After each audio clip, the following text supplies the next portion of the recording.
ನೆಹರೂರವರು ಯಾವ ದಾರಿಲಿ ಪಂಚವಾರ್ಷಿಕ ಯೋಜನೆಯನ್ನು ಪ್ರಾರಂಭ ಮಾಡಿದ್ರು ಅಂತೇಳಿ.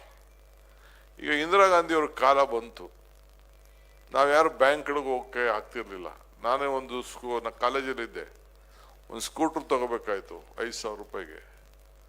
ನನಗೆ ಯಾರು ಬ್ಯಾಂಕವ್ರು ಸಾಲ ಕೊಡ್ತಿರ್ಲಿಲ್ಲ. ಅನುಕೂಲ ಇದ್ರೂ ಕೂಡ ನೀನು ಆಸ್ತಿ ಕೊಡು, ಯಾರು ಗ್ಯಾರಂಟಿ ಕೊಡು, ಇವೆಲ್ಲ ಕೂಡ ಇತ್ತು. ಕೊನೆಗೆ ಹೋಗಿ ಯಾವುದೋ ಸೇಟ್ ಹತ್ರ ತೆಗೆದುಕೊಳ್ಬೇಕಾದಂಥ ಒಂದು ಪರಿಸ್ಥಿತಿ ಬಂತು. ಅಂಥ ಸಂದರ್ಭ ಕೂಡ ಇತ್ತು.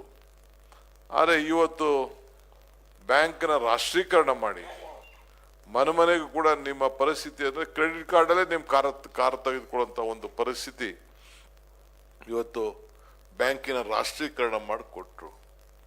ಇವತ್ತು ಉಳುಮೆ ಭೂಮಿ ದೇವರಾಜ ಅರಸರ ಕಾಲ, ಇಂದಿರಾ ಗಾಂಧಿಯವ್ರ ಕಾಲ, ಎಷ್ಟು ಲಕ್ಷ ಜನರಿಗೆ ಈ ಒಂದು ಪದ್ಧತಿಯನ್ನು ಕೊಟ್ಟಿದ್ದೇವೆ.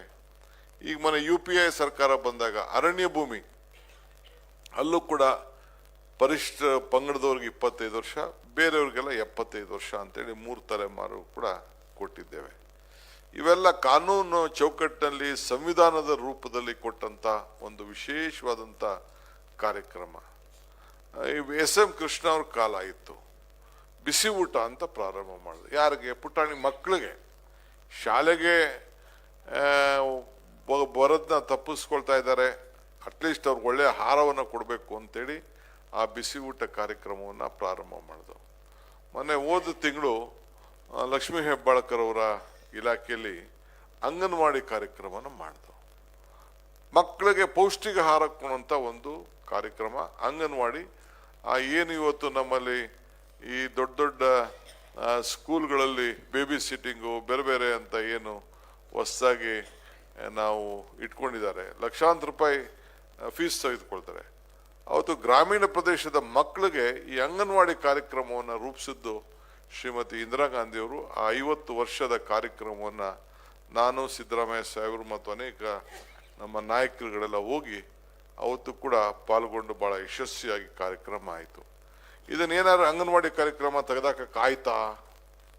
ಇಲ್ಲ ಓಲ್ಡ್ ಏಜ್ ಪೆನ್ಷನ್ ಕೊಡುವಂಥ ಕಾರ್ಯಕ್ರಮ ತೆಗೆದಾಕಾಯ್ತಾ?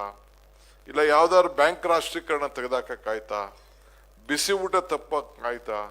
ರೈಟ್ ಟು ಎಜುಕೇಶನ್ ತೆಗೆದಾಕ್ಲಿಕ್ಕಾಯ್ತಾ? ಹಿಂಗೆ ವಿವಿಧ ಯೋಜನೆಗಳನ್ನು ಈ ದೇಶದ ಪ್ರತಿಯೊಬ್ಬರ ಬದುಕಿನಲ್ಲಿ ನಾವು ಎಲ್ಲ ಕೂಡ ಹೊಂದ್ಕೊಂಡಿದ್ದೇವೆ. ಇವತ್ತು ನಾವು right to education, right to food, right to information ಇವೆಲ್ಲ ಕೂಡ ಮೊನ್ನೆ UPA ಸರ್ಕಾರದಲ್ಲಿ ಬಂತು. ಅದನ್ನು ಅನುಸರಿಸಿ ಸಿದ್ದರಾಮಯ್ಯ ಸಾಹೇಬರು ಕೂಡ ಅನ್ನಭಾಗ್ಯ ಪ್ರಾರಂಭ ಮಾಡಿದ್ರು.